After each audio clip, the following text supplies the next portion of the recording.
Tonight, two examples of a failing infrastructure in Northern Ireland with far-reaching economic consequences. Could a rates increase of about £100 per household be the policy to transform NI Water?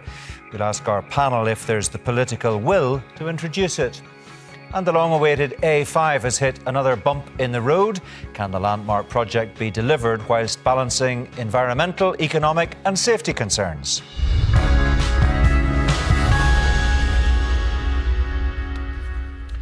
Hello, the problems in our water system are well documented. They have implications for the economy, for house building and very visibly for Lough Neagh. A report published today suggests a £100 increase in the average household rates bill could largely solve the crisis in the system. It's a proposal from bodies representing the construction industry, housing associations and the Northern Ireland Chamber of Commerce. Suzanne Wiley from the Chamber is here. And alongside her are our economics and business editor, John Campbell, the Green Party leader, Mal O'Hara, and the DUP chair of the Infrastructure Committee, Deborah Erskine. The SDLP's Daniel McCrossan also joins us from our Foyle studio. We'll discuss that proposal and ask if it can secure buy-in from our political leaders in a moment. But first, a reminder of some of the key talking points. All alternative models that have been brought to my attention thus far involve domestic water charges. I am not introducing domestic water charges. There's no doubt about it. We're seeing, especially in areas of the highest housing stress, that's where Northern Ireland Water have the greatest pressure. So there needs to be strategic investment. In terms of the situation with regards to wastewater infrastructure, I am fed up with it. And the Minister for Infrastructure needs to get her head out of the sand and needs to turn the situation around. Is that a fit-for-purpose public utility delivering connections? It clearly is not. The formal link between water and the rates had been severed, I think, back in 1998. But as the rates bill didn't fall at the time, that wasn't very apparent to people. From the evidence received, it is clear that the department faces a number of very significant challenges, particularly in relation to maintaining and updating our water and wastewater network. So for the avoidance of doubt, I will not be introducing water charges and not be adding to that financial burden that many people here would be facing if that was the case. Well, let's just set out some of the facts before we hear from the politicians. John Campbell, how big is the problem, first of all? We've got to understand how Northern Ireland Water is supposed to be funded. So every 5 years, they bring forward a capital spending business plan. That then has to be approved by the independent regulator. There's a bit of back and forth, but eventually a number is approved. And then the idea is that the Department of Infrastructure should fund that spending. That is where the system breaks down, because basically, since Northern Ireland Water was funded, the Department of Infrastructure has not had the money to fund Northern Ireland Water's independently approved business plan. That means we've this growing backlog of work that needs done, particularly on our sewage system. And because that backlog is now so big, there's lots of places across Northern Ireland where there isn't the capacity for new developments to connect to the water system. And we also know from work our colleagues on Spotlight did, it is leading to pollution, raw sewage being discharged into the waterways. So there is a growing consensus now that we need to find some other way to get more money into Northern Ireland Water. I think it's quite important to note that a Rubicon has already been crossed, because the Sinn Féin Infrastructure Minister has accepted that we do need to raise more money locally. Her big idea is that we should raise that through a levy on housing developers, either through voluntary contributions or a compulsory levy. The consultation on those proposals closes tomorrow. Meanwhile, today we have the various business groups saying, yeah, we also think money should be raised locally, but instead of a levy on developers and people who are going to be buying those houses which are being built by those developers, we think the cost should be spread across all ratepayers. So it's not really a difference of principle, it's a difference of approach, because that is the consensus, I think, developing now is, yes, we do need to raise more money locally. And it'll be interesting to hear from the other political parties here tonight. Do they agree with the Minister's plan? Do they agree with the business scripts plan, or do they have some other way we think we should approach this? Yeah, and I mean, just briefly on that developers levy, Sir Robert Choate of the Fiscal Council told me on Sunday Politics last week that it won't raise the necessary amount of cash. It'll raise some money, but not enough money. And anyway, it would be the additional cost that would end up being passed on to people buying new homes. Yeah, and the Minister would herself acknowledge that won't solve the problem on its own. And she has what's called the three-pronged approach. So it's raise some money from developers, more sustainable urban drainage, which is like a technical approach, and then also effectively just ask the UK government for more money or try to squeeze more money out of Stormont's budget. But yes, she would acknowledge as well a developer levy is not going to address the problem in the round. Yeah, but what everybody agrees on is that something needs to be done and done quickly, because the whole thing is being hamstrung by the fact that NI Water isn't able to do what it needs to be able to do. Yeah, we had the boss of Invest NI this week delivering his first annual report since he came in to shake up that organisation. And what he said to us was, the thing which keeps me awake at night is the state of infrastructure in Northern Ireland. Because, how do you sell Northern Ireland as a place to invest? If you're going to say to a manufacturer, you've got, that unique dual market access here, you may have the problem where that company says, yeah, we'd like to come here, but we can't actually get a factory built because we can't get a connection. That is the position that we're in. And I suppose that brings in the Chamber of Commerce very neatly, Suzanne Wiley, doesn't it? The Chamber was heavily involved in supporting this research. Why did you think it was so important to look at the options? Well, it probably is the thing that wakes me up at night as well, because I listen to our members right across Northern Ireland, and they are unable to extend their factories. They're unable to build new homes across Northern Ireland. I mean, 23 of our towns are constrained at the minute, and no new connections can be provided in those areas. So that's pretty dire, really, for Northern Ireland. It's dire in terms of the pollution to our waterways. It's dire in terms of the fact that we cannot build enough homes for people here, whether those are social houses or whether those are private homes for purchase as well. If we don't do something significant about this, 6,000 homes in the next 3 years that could be built and are needed will not be built. And it's dire for our economy because, we cannot go out and sell this place and attract foreign direct investment through dual market access, etc., if we can't actually build the factories here. There is, of course, no magic wand. I think everybody probably agrees on that as well. But if the suggested model in this research was to be undertaken, do you think it would actually sort out NI Water's issues once and for all? What I would say is this is a really, really complicated issue, and there is no one solution. The report that the Chamber and the Construction Employers Federation and the Association of Housing Federation produced today says is that it needs to be a blend of a variety of solutions, and that includes a form of revenue raising, an additional form of revenue raising. And borrowing as well. And borrowing, absolutely. So it builds on what the Fiscal Council said a couple of weeks ago. And the Fiscal Council has said that it needs to be a blended approach. What the recommendations are in the report that were produced today, they really set out a series of options that we would like the Northern Ireland Executive to take very seriously and consider and start that conversation to see what they can do to solve this problem now. Because if it's not solved now, it's going to get worse. And it's not just about meeting growth, it's about meeting people's needs here today. OK, but you have heard, and we're going to hear lots more from the politicians in the rest of this conversation, but already we have heard over the last few days in the run-up to this, we're living in straitened times. Politicians do not want to put an additional burden on citizens in this society who are ultimately, you got to remember, the people who vote or don't vote for them. Well, what I would say about that is, we have to solve this problem. Because if we don't, we obviously have public services that need more funding, but we also have to create more prosperity here in Northern Ireland. We need to put more money in people's pockets here. We need to keep our young people here. We need to keep our jobs here. We need to make sure that, the industrial strategy for the UK was announced yesterday.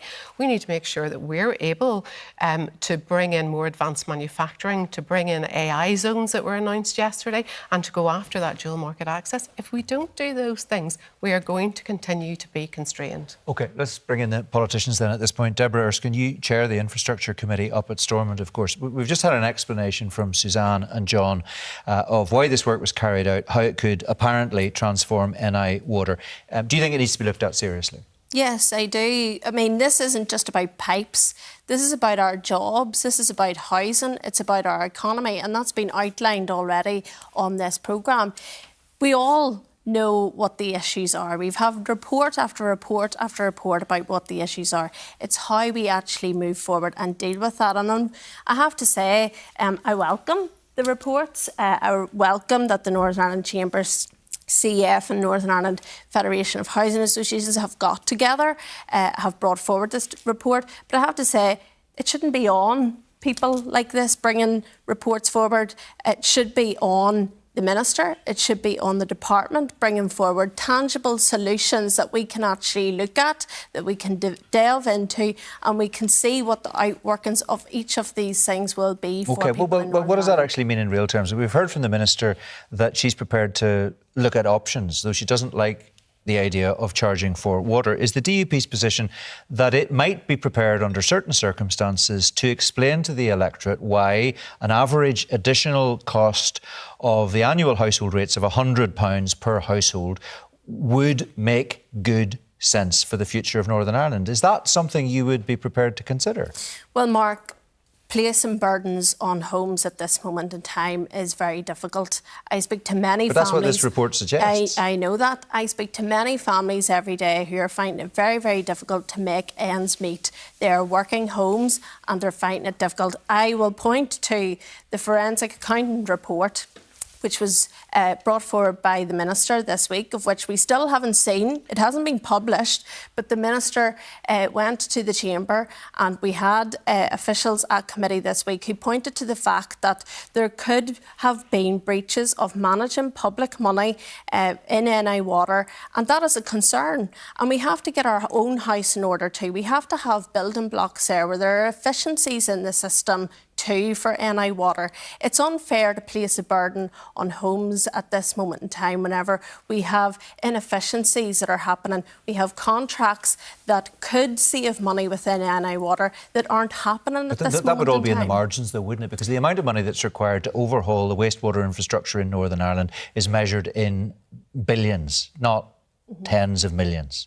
But we still need to make sure that there are efficiencies, that there are savings. If you add money from it's a separate homes, issue though, isn't it? But if you add money from homes into Northern Ireland into an inefficient system, it's just spend, spend, spend, spend. We need to make sure that we have the building blocks right to begin with first. Right, let's bring Daniel McCrossan in from the SDLP, not in the executive, of course, at this stage.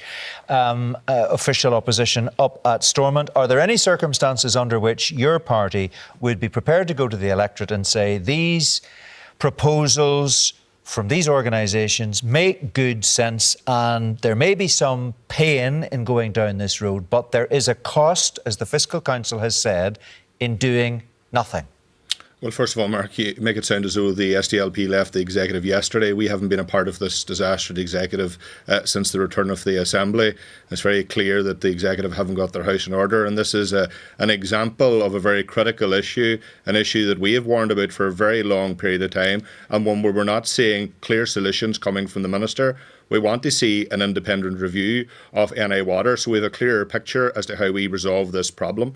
Yes, there's many ideas as to how that can be achieved, but until we have a full picture of where the issues are, where the efficiencies can be made, whether public money has been spent correctly within NI Water, which we're not clear about, and to get a full and transparent picture, that independent review is necessary. We're 18 months down the line and the Minister O'Dowd and Minister Kimmins both committed to doing that and haven't delivered it.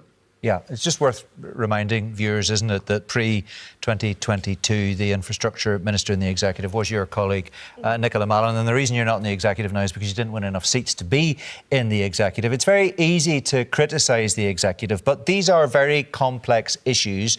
And I just wonder what you would be putting on the table to deal with this huge problem that is holding back society in so many ways, as Suzanne Wiley has just explained to us tonight? Well, Mark, it's very easy to put a throwaway comment in that the SDLP hasn't the mandate to be in government. That is indeed a fact. That's well known. But the parties that do have a mandate that are in government are not delivering. They're failing the electorate day and daily. And the SDLP in opposition are holding the executive's feet to the fire. When we were in government quite a while ago, which many have a habit of referring to because they've run out of ideas of their own whilst they're in government and have their hands on the levers of power today, the reality is that Nicola Mallon, as Minister, did more for NA Water than any other minister that held that portfolio since it was established. Well, she didn't resolve all the problems. She didn't resolve the problem, but she ensured. We're talking about funding. Minister Mallon was very successful in ensuring that NA Water received the money that they required during the time in which she was minister. She also brought forward a number of plans that were scrapped the second the Sinn Féin took up that office in the form of John O'Dowd and Minister Kimmins. That is not good enough. They're looking for solutions. They're not willing to listen to what they may be, and they haven't brought forward a plan whatsoever. Okay, so let me ask you this in simple terms. It's a typical mantra of this executive, where they're turning up for the photographs but not willing to resolve the very serious issues. And make no mistake about it, Mark, this is having a serious impact on the economy, on housing, on every aspect of life. Yes, on every aspect of life. We've absolutely established that fact. What I want to understand clearly is it seems that most of the politicians who are currently in the executive don't want to go down the road of revenue raising. You are criticising the current executive and the Sinn Féin minister in particular for not taking the difficult decisions. Does that mean that you do support the concept of revenue raising? Mark, what I said is that they're not even bringing forward any plan. They could have had an independent review. 18 months down the line, that hasn't happened. We are not clear on the picture. We're not clear on what the exact problem is. Just pause for a second. Just pause for a second and answer my specific question, which is the SDLP of a view that considering some element of revenue raising needs to be on the table? Mark, we do not support burdening households across Northern Ireland with any further costs. So you're in exactly the same position as the politicians you're criticising for having no ideas. Mark, if you'd let me finish. The politicians that you're speaking with are in the executive. They have their hands on the levers of power, and the reckless misspending of public money that is happening within these departments. They have the power to resolve that, to review it, and bring forward proposals as to how they can get their houses in order. That has not happened. The SDLP is not. The SDLP, Mark, let me finish. The SDLP is not in support. I'm confused as to precisely what the SDLP's position is, because you're criticising ministers in the executive for not having any ideas and for not taking difficult decisions. But it seems you actually agree with their position on the key subject of revenue raising. Mark, I don't agree with the key subject of how they're going to raise the revenue if it means that we're going to take it from ordinary people. People who today have had their benefits are going to have their benefits cut. People who also, Mark, are struggling with the cost of living, with the rising cost of inflation. People we all know that. My question is, where would you get the money from? Let's talk about real life. I've told you where we're going to get the money from. We need, first of all, to understand where the problem is. We need a transparent picture of the challenges facing NA Water, how money has been spent, where money can be saved, and to get a full and actual picture of where things are. That is the starting point. We can't simply go out and throw grass seed over a mountain. We need to prepare the ground to see what the solution is. There is a big problem here. It needs to be resolved, but those in power clearly are not bringing forward any solutions and won't even have an independent review of this organisation, which is essential. OK. I'll have one more go. Where would you get the money from? I've already said there's efficiencies that are needed. There's also options that we're open to in terms of mutualisation, Mark, which could be a solution to quite a lot of the problems in terms of what Northern Ireland face, and also the Northern Water face, and also infrastructure as well. OK, mutualisation, there we go. We got there in the end, and we know that the Minister isn't keen on the concept of mutualisation. We've had that conversation with the Minister in the past. So let me bring in Mal O'Hara from the Green Party at this point. I think everybody's agreed, as far as I can see, that there's an issue here that needs to be resolved. What would the Green Party do to resolve it? Do you think that this idea of an average additional cost per household of £100 per year would begin to solve the problem? Mark, I want to commend the Federation and Suzanne for leading that work. I think it's commendable that they have actually brought forward policy solutions and an idea. I'm not hugely warm to it, unfortunately, because my concern is that it's attached to the rates. bill, and the rates are not a progressive taxation. I'm a fan of progressive taxation, so therefore those who have the broadest shoulders should pay the most or contribute the most. So you would like it to be pinned to household income rather than the value of property? I think there's a much better way of doing that. And we know that the wealthiest households have multiple cars that they wash, they have lawns that they sprinkle, they consume more water. So I think there's something important to consider about the disproportionate impact that £100 may not seem much to people in the Chamber of Commerce, but for people in my constituency in North Belfast, that is life or death money, and that's the difference. Of course, I mean, this would be a system which would be averaged out. So people living in bigger houses with bigger rates bill would pay a bigger additional cost. Yeah, but remember, there's a rates cap, and as an example of the unedifying spectacle of Stormont is that Stormont has agreed to reform the rates process, but it's not going to do it until after the 2027 election. And the point about the water infrastructure, Mark, I'm old enough that I was campaigning for the Women's Coalition in 2003 when they were talking about water charging then. The executive parties who've been in power for 27 years have done very little about this, and it shouldn't be on the Chamber and others to bring forward policy solutions. Okay, well, we've heard from Suzanne speaking on behalf of the Chamber tonight. One of the other sponsors of this research was, of course, the Construction Employers Federation, and Mark Spence, the chief executive of that organisation, said there is no perfect model to dealing with this issue, but he said there is also no model which doesn't require additional contributions from the public. And that chimes exactly with what the Fiscal Council, and in particular its chair, Sir Robert Choate, has said. We have to face facts. These are the experts invited in to give us their opinion. We may not like what they say, but that's what they say. Yeah, and Mark, I would push back on the discourse that revenue raising is exclusively about impacting on households here. I think we can actually look at revenue raising by looking at business instead. We can think about corporation tax. Businesses already pay for water. But I'm talking as a wider example of revenue raising, and I will be bringing forward proposals in advance of the Assembly election. But let's talk about corporation tax. Let's talk about tourism tax. Let's talk about levies on our toll roads. Let's talk about workplace employer parking charges. Let's talk about congestion charging. Those are examples of things that would put the burden on the wealthiest in society, but would also have a positive economic or environmental benefit for society. But the executive parties have been in power for 27 years, and never once have any of them brought forward anything serious about revenue raising. Do you accept that's correct? I mean, your party's been in the executive for that period of time. Do you think that you've been swinging the lead? No, absolutely not swinging the lead. This has been an issue that successive infrastructure ministers have not dealt with. Sinn Féin hold this portfolio at this moment in time. On day one, Michelle O'Neill put everything off the table. John O'Dowd and Liz Kimmins have put everything off the table. They're bringing forward a three-pronged approach. Well, haven't put everything off the table. Well, certainly the things that will make a difference. I mean, whenever you have bodies and agencies bringing forward reports, and the Minister hasn't really done much to bring forward reports in the time that we have been back and going, we're only starting to see the Water, Flooding and Sustainable Drainage Bill, which was only introduced this week, which I think Mal has just referred to in terms of sustainable ways of doing things. I mean, it's not acceptable to have that length of time where we're waiting to see legislation coming on this. John. Deborah, I was just wondering, in terms of the Minister's substantive proposal, which he's been consulting on for a developer levy, where are the DUP on that? Are they in favour of a developer levy, be it compulsory or voluntary? Have a big concern, John, with the developer-led contribution. I don't want to preempt the consultation responses because obviously it closes tomorrow.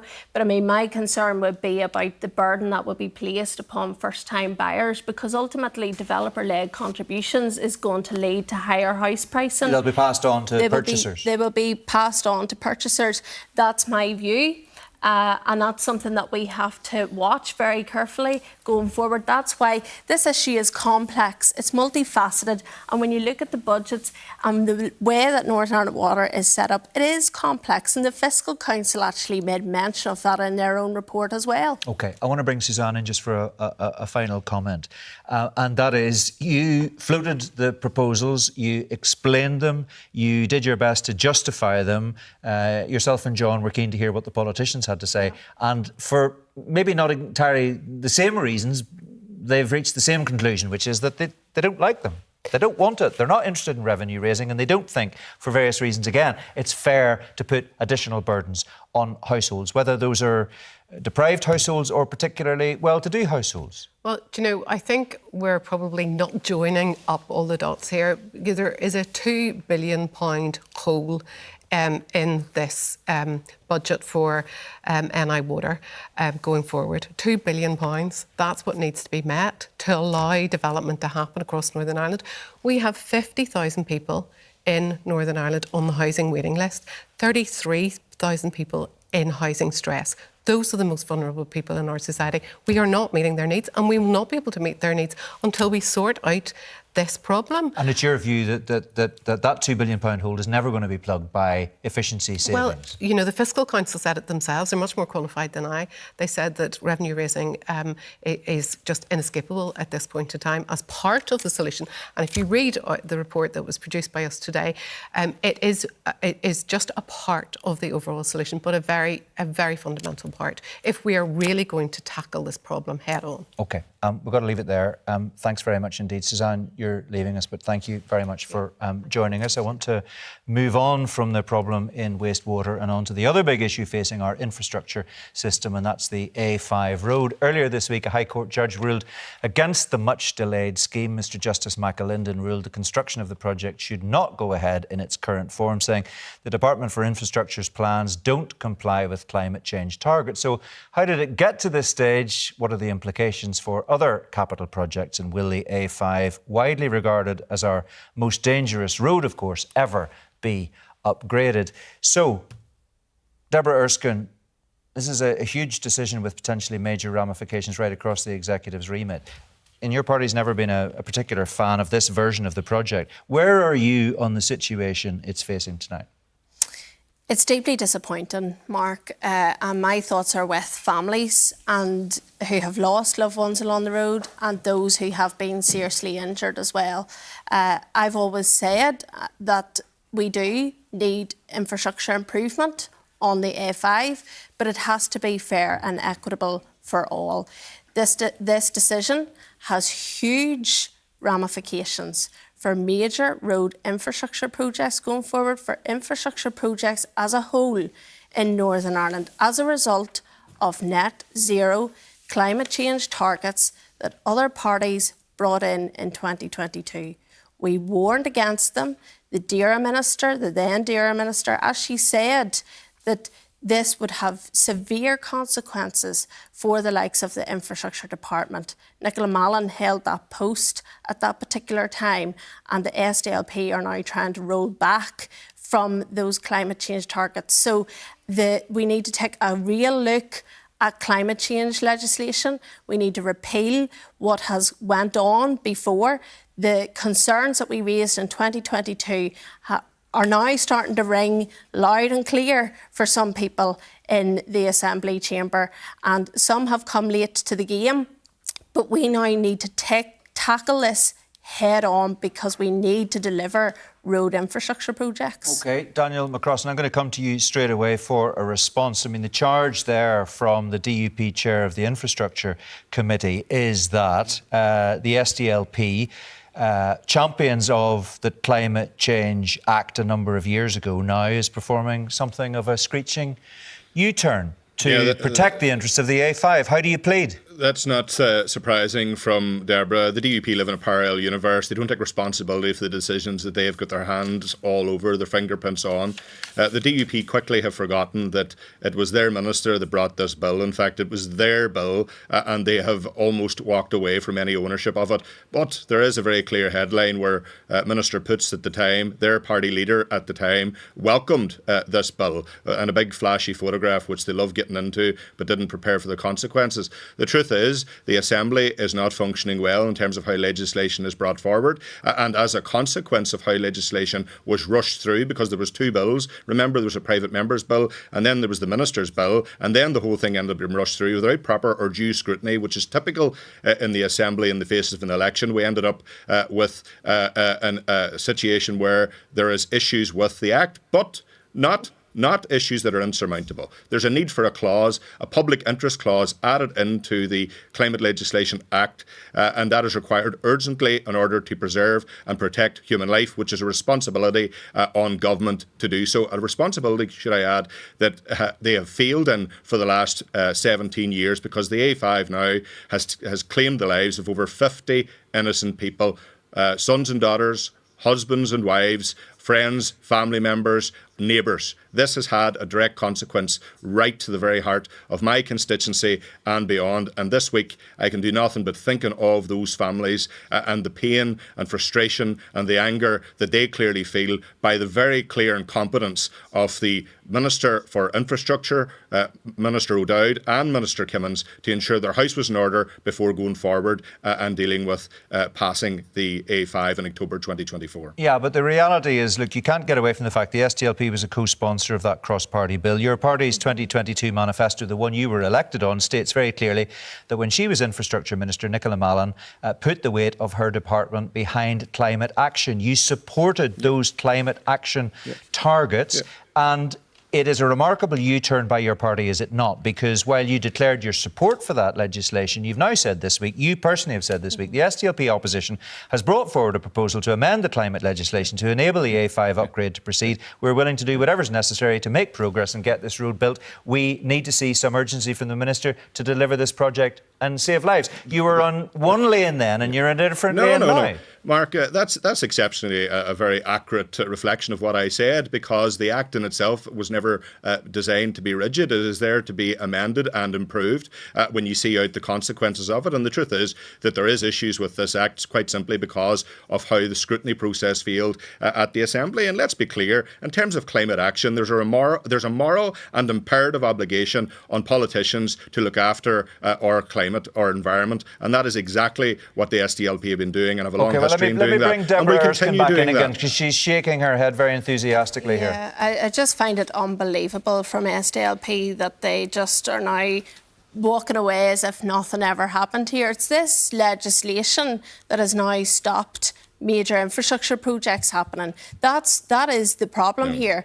The net zero target of 82% that Edwin Poots brought forward in that climate change bill for 2050, the SDLP supported 100%, an amendment which was signed by a Sinn Féin West Tyrone MLA and our now Economy Minister at that particular time. And those parties supported that despite the fact that we were warning of the consequences of what could happen as a result of that amendment. It's disgraceful. Mark, the reality is it's not an either or. Hang on a second, Daniel McCrossen. I just want to let John Campbell come in. That we should go back to the Edwin Poots bill, or is the DUP position that we should do something more radical, like abandoning net zero altogether or watering it down much further? Look, I'm not saying that there isn't a problem with climate change. That's not what I'm saying. I think the issue is we have climate change legislation and targets which are a real noose around the neck of departments here in the executive. So, and we are seeing... Are you saying we go back to the Poots bill? We are seeing the outworkings of that now this week. And that, for me, is a concern. Is the A4 going to get delivered? Is the Cookstown bypass going to get delivered? Are we going to have schools? Are we going to have housing delivered? I need to bring Mal O'Hara in at this point, because you've been shaking your head for quite some time. Yes. I mean, it is enormously complicated, but the bottom line is, of course, as far as the Green Party is concerned, you are not at all enthusiastic about road infrastructure being upgraded. Well, no, Mark, I want to be clear about this. They're 32 kilometres require safety upgrades. Let's get those done right away. That's what the PAC have said. Let's get those done right away. Invest in that, save lives. And I know how emotive this topic is for many people in the west of Northern Ireland. But instead, here's a policy differential. Instead of spending 1.6 billion on a new road, a new shiny spanking new dual carriageway, we know we need to get people out of their cars. We know we need modal shift and get people on to more sustainable transport. Fund the All-Ireland Rail Review, and the price tag for that is about 300 million a year for Northern Ireland. But it's a separate issue, isn't it? But Mark, actually, it's an alternative, and it's an alternative to say this idea of 25, 30 years ago, where we all have to rely on our private cars, and that disadvantages the most vulnerable or poorest people in society, particularly in rural communities, who can't can't afford a car. Let's get a train. And the All Ireland Rail Review says put it down to Derry instead. And that's fine on key routes. But the reality is, and I will let Deborah speak because she lives west of the Bann. Yeah. If you live in Mid-Ulster, and so does Daniel McCrossan, if you live in Mid-Ulster, that kind of major arterial route in terms of railway lines is not going to help you get to the shops, get to a doctor's appointment, and pick up your child from the childminder. Yeah, and I appreciate that. People need their cars. It's a separate issue. But the future is that people should be less reliant on their cars by good, sustainable public transport. And also, in terms of the road safety element, rail travel and public transport is 20 times safer than being in a car. So if we're serious about saving lives, we want people using their cars as little as possible. Do the road safety upgrades. And I have to push back, Mark. This is not because of climate change legislation. This is because of an incompetent department and a succession of incompetent ministers. The PAC advised the minister, make sure before you make these decisions to come back and tell me how it's going to fit the Climate Change Act and your emissions reductions targets. The Climate Action Plan should be published, and you should respect the human rights of those people in the A5 alternative project. The minister proceeded without addressing those concerns. That is serial incompetence. DFI also failed on casement, also failed on the gold mining and the sperrins. It's a repeated problem in that department, and successive ministers have not got a handle on it. OK, Daniel McCrossan, you were shaking your head a lot in some of the earlier comments that Mal O'Hara made about rail travel, but then you were agreeing with him towards the end, I assume, about incompetence within the Department for Infrastructure. Yeah, and also the DUP know full well that this isn't about the Climate Act at all. It's the fact that it wasn't properly administered in line with the needs of this project or considered, even though it was warned by the PAC Commissioner, and there was very clear signals from the PAC Commissioner from the inquiry that was required. There was 3 clear areas. Mal has laid them out. This is gross incompetence from the Minister, particularly Minister O'Dowd, whilst he was in office, to do what was required of him as the Minister in charge of that department. Instead, well, I'm sure he would fundamentally disagree with that. He's not responsible for it anymore, of course. Instead, Mark, he went ahead and announced this project in October 2024, which has now resulted in a successful judicial review. A judicial review that the Minister was warned about by the Enough is Enough campaign, by the people of Tyrone, Fermanagh and Derry, and yet the Minister and Sinn Féin colleagues continued on with this, put the project in jeopardy, and unfortunately, as the judge has warned this week, further lives are now at risk because of the state of this ridiculous situation. It is unforgivable, and the people in my constituency are very angry. It's so palpable, Mark, that people are now asking what the Minister is doing next. There hasn't been a single solution. I've heard excuses about considering the judgment. We're now in day 4. All of us have read the judgment. All of us have broken it down. Mal O'Hara's only after pointing out the 3 key areas which were pointed out by the judge. What is taking the Minister so long to get a response out to the public as to how we're going to save this project, how we're going to ensure that more lives aren't lost on this road, and that we listen to the voices of the families out there. We listen to the Enough is Enough campaign, who've worked tirelessly and feel deflated. Because I can tell you, Mark, in my constituency, the silence from Sinn Féin is deafening. The First Minister hasn't made any comment on the A5 in the last few days. I mean, I have to say, and neither has for clarity and for fairness, Liz Kimmins has given interviews and she said that while she accepts this as a setback, she wants to move ahead as soon as possible. But has not produced. Let me bring in time is of the essence, Deborah Erskine again. But let me point out, we're going to hang on, Daniel. I need to bring in Deborah Erskine again. Thank you, Mark. I just want to say there's huge uncertainty. There's huge uncertainty for a whole lot of people and a whole range of people in the West Tyrone constituency, Fermanagh South Tyrone. Land has been vested. Landowners' land has been vested. The ecological damage that has actually taken place while the High Court case was ongoing. Land is unrecognisable in my constituency. The Department has made it very clear. The Department appeared before your committee and made it very clear that to not do that was also a risk to the project, on the basis or the assumption that the court decision would go the other way. And it would have been criticised if it hadn't gone ahead with that work. Yeah, but it didn't do it before. It didn't do it before to the same extent as what is now in place. There are farmers who are now going to be unable to farm that land. That is a concern. And just to say on public transport, Fermanagh isn't even included in the All-Ireland Strategic Rail Review, and that is a sad and a reckless indictment. I want to bring John in just finally, because just to comment on this, we've touched on it a little bit earlier in this conversation. We understand a meeting now of permanent secretaries is taking place tomorrow, specifically to discuss the implications of this High Court ruling for other executive departments. That's quite a development. Yeah, so the Climate Action Plan is central to all of this, and it was referred to in the judgment quite a bit. And basically, I think my interpretation of the judgment is not so much that the judge was saying this doesn't meet the climate plan, it's that you haven't produced the evidence to show that it does meet the climate plan. So now with other projects, we're going to have a position where you're going to have to show that it does meet the climate plan, otherwise it won't get off the ground. OK, well, it's going to be very interesting to see what happens as far as that's concerned. No doubt you'll be keeping a close eye on that on our behalf, John. Listen, folks, thanks very much indeed for coming in to join us tonight. We covered a lot of ground. We appreciate your time.